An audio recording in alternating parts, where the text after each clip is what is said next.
মৌলা তোমার জমিনে থেকেছি সত্য, কিন্তু তোমার আদেশ পালন করতে আমি পারিনি। মৌলা আমি বান্দা এসেছি, আল্লাহ তুমি না রহমান, তুমি না গফফার, তুমি না সত্তার, তুমি না খালিক, তুমি না মালিক।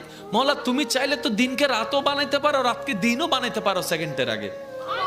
মৌলা তুমি তো চাইলে মৃতকে জীবিতও বানাইতে পারো, জীবিতকে মৃতও বানাইতে পারো। ও মাওলা, এই বিশ্বের সামনে, এই বিশ্বের সামনে, এই গ্যালাক্সির সামনে পৃথিবীর কোনো অস্তিত্ব নাই। পৃথিবীর সামনে আমি 3.5 হাত মানুষের কোনো অস্তিত্ব নাই। মৌলা এই ছোট্ট নগণ্য বান্দাটা তোমার কাছে এসেছি। মৌলা মা তো ফেরাই দেয় না, মায়া করে।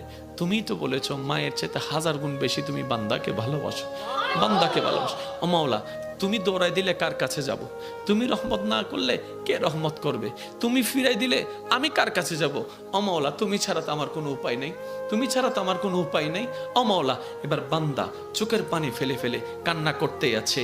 সেই কান্নার আওয়াজটা দুনিয়ার জমিনে ডানাও যদি 1 হাত না যায় হতে পারে, কিন্তু সেই আওয়াজটা রব পর্যন্ত পৌঁছায় যাচ্ছে, রব পর্যন্ত পৌঁছায় যাচ্ছে। যে চোখের পানিটা চোখ থেকে জোরে জোরে গালের মধ্যে শুকাই যাচ্ছে, যাই নামাজে বিলীন হয়ে যাচ্ছে।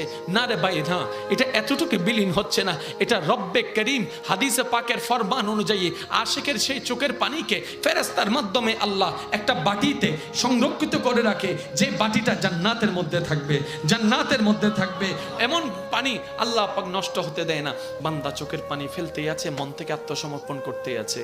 হঠাৎ রবের রহমত ডাক দিয়ে বলে, লা তাকনাতু